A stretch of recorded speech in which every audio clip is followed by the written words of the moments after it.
এ জগতের সকল পাপীদের মাঝে আমি শ্রেষ্ঠ পাপী, যার ইচ্ছায় অনিচ্ছায় পাপের কোনো শেষ নাই।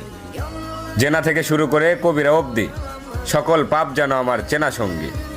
তাই আমিও যদি কিছু চাই, তাহলে কি আমাকেও দেওয়া হবে তোমার অনুগত বান্দাদের ন্যায়? কেননা আমি শুনেছি তুমি রহমান, তুমি রহিম, তুমি এমন এক আল্লাহ যার কাছে চাওয়ার মতো চাইলে নাকি ফিরিয়ে দিতে লজ্জা পাও বান্দার হাত। তাই এবার আমিও তোমার চরণে উৎসর্গ করে দিলাম আমার শান্তির ঘুমের নিশিরাত। অতঃপর তুমি নাকি এই নিশিরাতেই বলো, বান্দা কার কি লাগবে চেয়ে নাও। আর এবার আমি তোমায় বলছি মালিক, তুমি আমায় দুঃখ দাও। সুখে থাকলে হয়তো তোমায় ভুলে যেতে পারি, হতে পারি কারো কৃত দাস, কারণ আমি আদম সন্তান, পাপ করা আমাদের পুরনো অভ্যাস। অতঃপর ইয়া রহমান, সব ভুলের ক্ষমাস্বরূপ হয়তো মরিয়ম ইবনে ঈসার মতো আমাকে উঠিয়ে নাও, নয়তো ওমর ইবনে খাত্তাবের মতো খাটে